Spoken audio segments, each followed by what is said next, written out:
Ah, mon baptême de plongée. Ce moment juste magique, ce moment de liberté. Hein. Bon, si on rembobinait pour que je vous explique réellement ce qui s'est passé à ce moment précis. Je vous explique. Ma phobie, c'est de ne pas pouvoir respirer. Donc clairement, à ce moment précis, j'étais juste en panique. Est-ce que ça va? Ça va. Mais je faisais grave la meuf, en mode t'inquiète, je gère, tout va bien. Mais bon, parfois, faut se mettre des petits coups de pression, histoire de surmonter ces petites peurs, histoire de pas passer à côté de ce genre d'expériences qui sont juste magnifiques. Et forcément, merci encore à mon maître de plongée parce que sans lui, je serais pas descendue jusqu'au fond.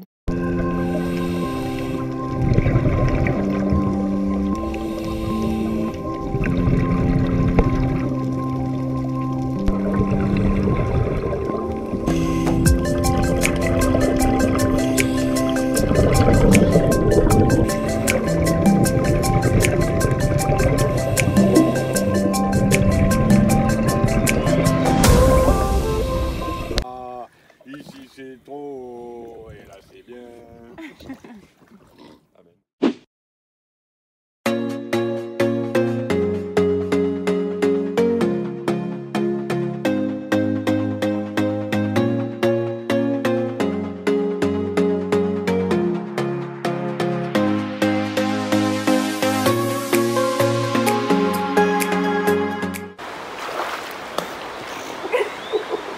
Celui-là était pas assez gros.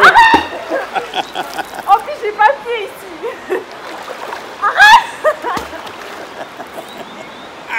Voilà, là. Hey! Aïe, aïe, aïe.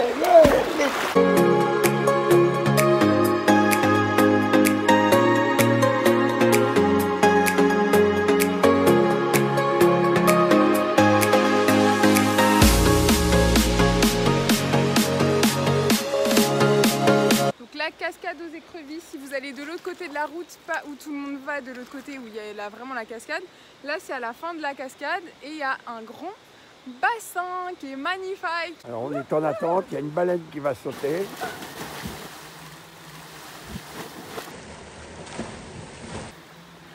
Magnifique plongeon réalisé par Océane Manodou.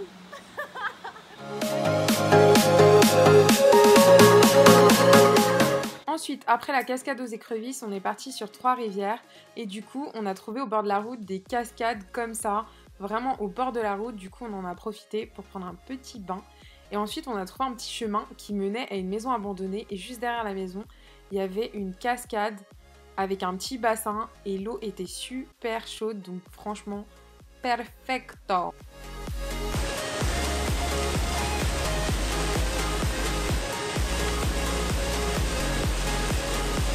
Donc voilà, c'est vraiment ce que j'aime avec la Guadeloupe, c'est qu'elle abrite des magnifiques paysages où tu peux passer des moments simples mais juste inoubliables.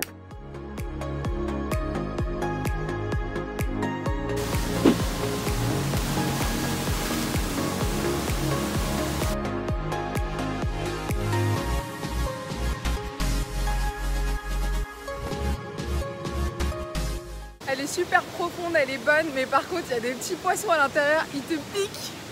Ils te piquent, alors je sais pas s'ils bouffent des bouts de peau là comme les petits poissons quand on fait des fiches pédicures, mais moi-même je suis sortie de l'eau parce que j'aime pas les trucs qui me touchent là dans l'eau. Mais en tout cas c'est magnifique, je sais pas si vous voyez derrière, c'est juste dingue, c'est magnifique.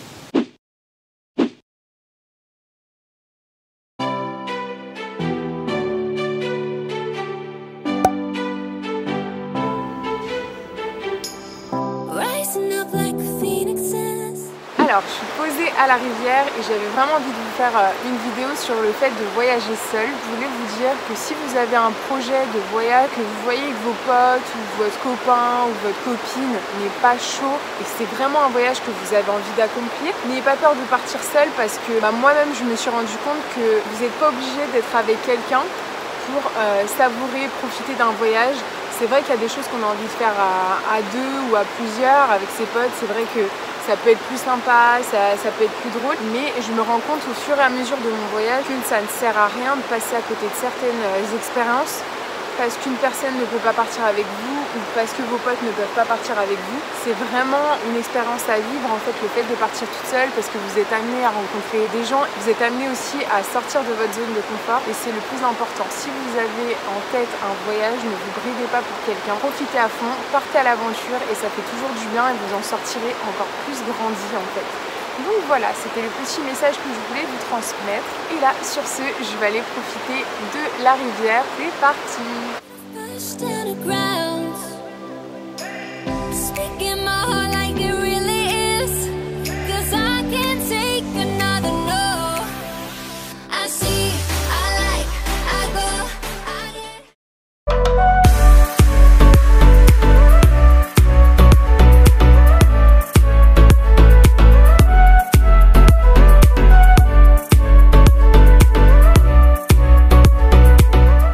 Après la rivière, j'ai décidé de finir ma journée sur la plage. Donc je suis allée à des haies, je me suis couchée sur une plage et j'ai dormi au moins bien 2 heures. Après avoir bien dormi sur la plage, j'ai décidé d'aller sur la plage que vous pouvez apercevoir au loin, en dessous de la grosse montagne que vous voyez, pour aller regarder le plus beau coucher de soleil de Guadeloupe. Moi je trouve vraiment que c'est sur la plage de des haies, c'est juste magnifique. Donc on va partager ça ensemble, je vous laisse regarder.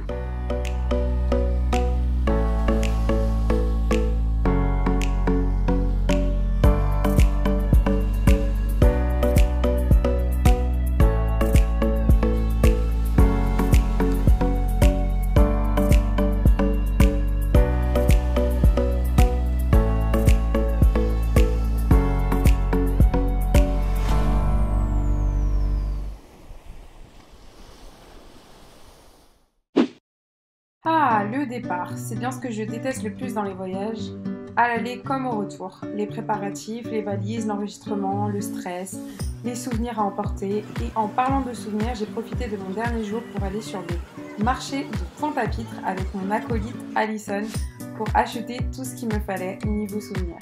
Sur ce marché, vous pouvez trouver vraiment de tout et de rien. Vous avez du rhum à ranger, des épices, des petits souvenirs à ramener. Il y a vraiment beaucoup d'idées si vous n'avez pas trop d'idées de souvenirs. Je pense que là-bas, c'est parfait pour trouver quelque chose à offrir.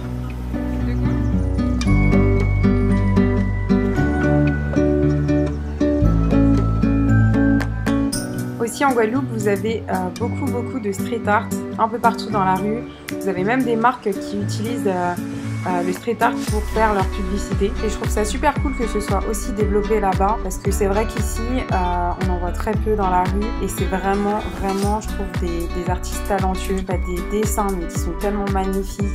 Donc voilà, je voulais partager quand même ça avec vous. Sur ce, on va rentrer à la casa parce qu'on doit finir les valises et manger avant de prendre l'avion. C'est parti!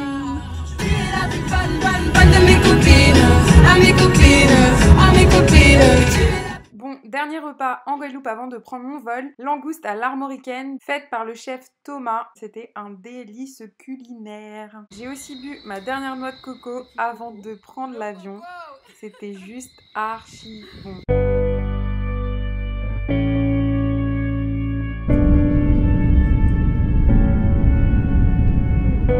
Bon bah j'espère que mes vlogs vous auront fait voyager, vous auront donné envie de venir en Guadeloupe. J'espère tout simplement que vous avez apprécié le fait que je partage ça avec vous. Si c'est le cas, n'hésitez pas à lâcher un petit pouce bleu, à vous abonner si vous en avez envie. Et je vous fais des gros bisous et à bientôt pour de nouvelles aventures.